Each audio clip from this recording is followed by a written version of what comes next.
Hello everyone, I'm Alea Marie F. Energo from Calapan Cluster. Today, let's explore the captivating world of speech and theater arts together. Ready? Let's dive in. I have two topics to discuss. Let's start with topic number 1, Guidelines in Manuscript Speech Delivery. A manuscript speech involves writing down your entire speech word for word and memorizing it before delivering it. To begin, start by writing down your introduction, main points, and conclusion.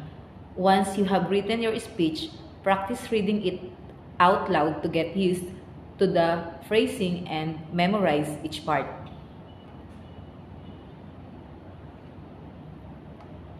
What are some effective techniques or strategies for improving speech delivery? Number 1, stand tall. Do not hold or lean on the podium. Number 2, come out from behind the podium during the speech. Makes an impact especially at the conclusion of the speech. 3, use gestures. Be sure gestures can be seen. And 4, make eye contact. It is easy with a podium to look down, especially if you have notes or outlines.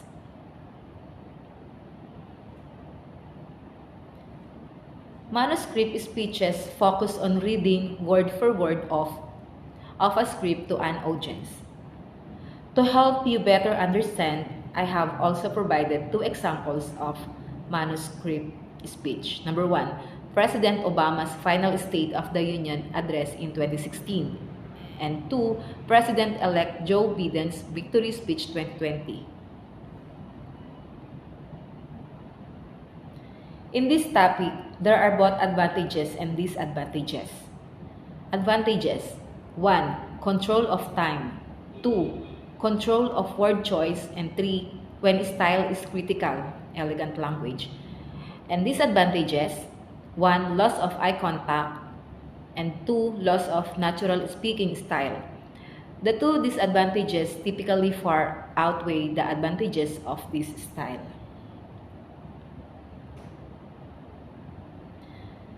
The importance of guidelines in manuscript speech delivery. The speaker has an entire manuscript to read from.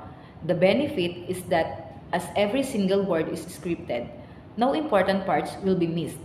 However, speeches that are fully written down often seem unnatural and may bore the audience.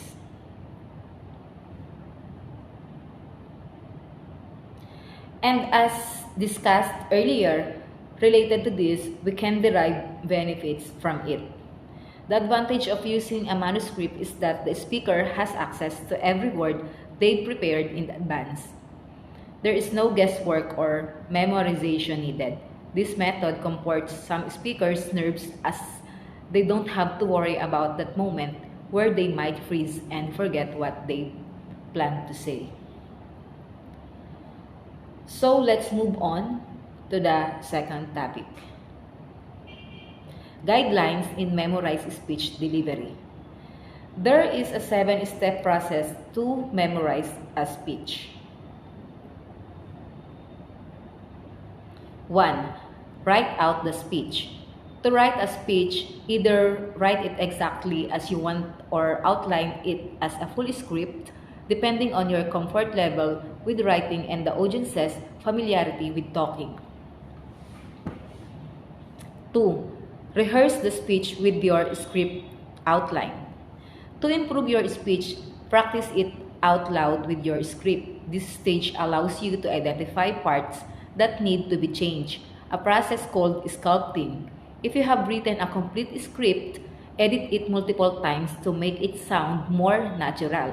If you only wrote an outline, create the speech multiple times to avoid the residue of the script from influencing your delivery. Number 3, memorize big to small.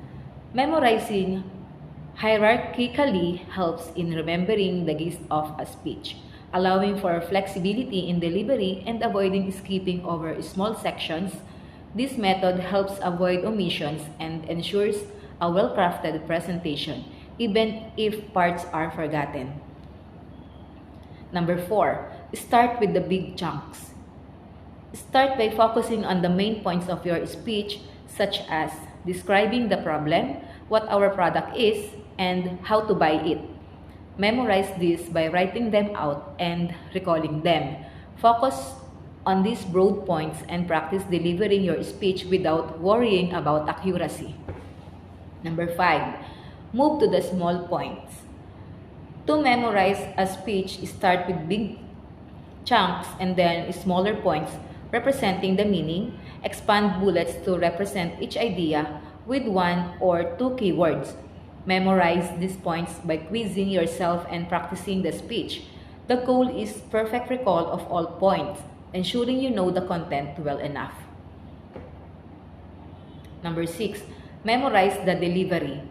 Memorize the speech structure, points, and ways to say them in order, ensuring the overall structure is deepest in memory, followed by the points to be made. And lastly, number 7, deliver the speech. Focus on the high-level chunks and points of your speech during performance, not the words and delivery. This allows for maximum flexibility and a natural delivery experience. Remembering the content and practicing the delivery will become the groove for your mind, making it easier to remember and deliver. And that concludes my report. By the way, the importance of guidelines in memorized speech delivery is delivery can communicate your confidence and preparedness to your audience. Effective delivery shows your audience that you have researched your topic and understand what you are speaking about.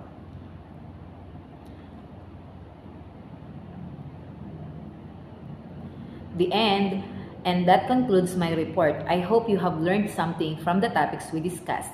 Thank you very much. Bye-bye.